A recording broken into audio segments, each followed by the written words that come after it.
Welcome to our channel. Today we how to log into Kaggle for datasets and notebooks, full guide step by step clearly. Open your web browser.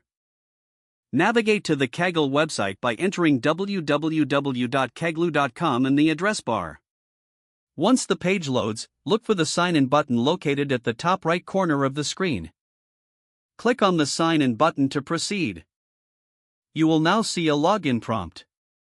If you already have an account, enter your email address in the provided field. Next, enter your password in the corresponding field below. If you prefer, you can also sign in using your Google account by clicking on the Sign In with Google button. After entering your credentials, click the Sign In button at the bottom. Once logged in, you will be directed to your Kaggle dashboard. From the dashboard, you can access a variety of datasets and notebooks. To browse datasets, click on the Datasets option in the navigation bar. To explore notebooks, select the Notebooks option.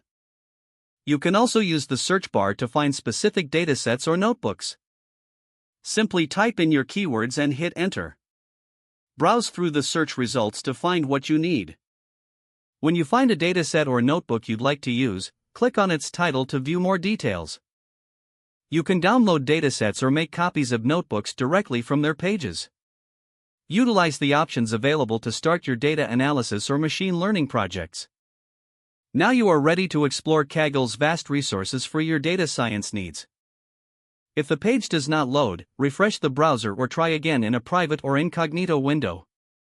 Make sure you are using the correct email address, then retype it carefully to avoid small typos.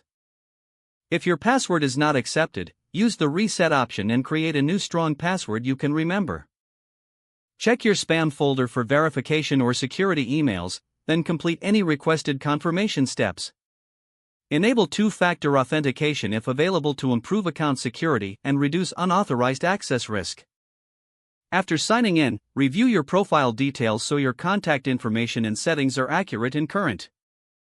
If you see an error message, note it down and try again after restarting your device and internet connection. Log out when you finish, especially on shared devices, to keep your account and payment information secure. Don't forget to like this video and subscribe to our channel for more step-by-step tech guides.